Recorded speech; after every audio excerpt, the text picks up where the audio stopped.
Luke was one of the 40 men that God used to compile what we have, we call the scriptures.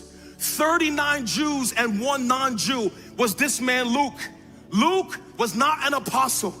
Luke was not amongst the 12. Luke was not one of the first disciples chosen by God. In fact, we don't know much about Luke, but at some point in time, he became a follower of Christ. Luke was a doctor in the 1st century AD, a medical physician. He was also a historical historian. He researched everything he has in this book. So when you read the Gospel of Luke from the beginning to the end, you're not reading a gospel about a man that followed Jesus personally. You're reading a gospel about a man that took his time to watch everything that was happening in the 1st century. He listened to oral stories. He saw miracles. He saw these things. He did his own research and compiled a whole narrative that bears his name, the gospel we call Luke.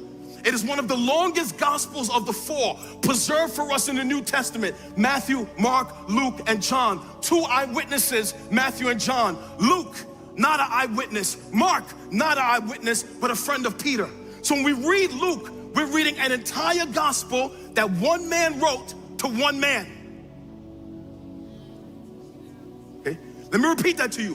When you read Luke, you're reading one of the longest gospels written to one man. Now family, on your lap, that's a few pages. But in the 1st century, it was scrolls. And to write something as long as Luke, it would have taken scrolls that's 10, 20, maybe 30, 40 feet long. It would have to been done on parchment with ink by hand, every single line, every single verse by hand. It would take Luke maybe months, maybe even years to write one book and send one book to one man named Theophilus. But Theophilus was probably not convinced with just the book of Luke, so he writes volume 2, which is the whole book of Acts, which probably took him more years to compile the book of Acts all by hand.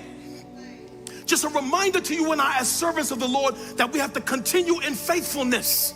That although Luke spent years probably writing Luke, his work for Jesus was not over. But he had to continue in faithfulness and probably spend another couple years writing the book of Acts to convince one man that everything he had heard from Jesus was credible.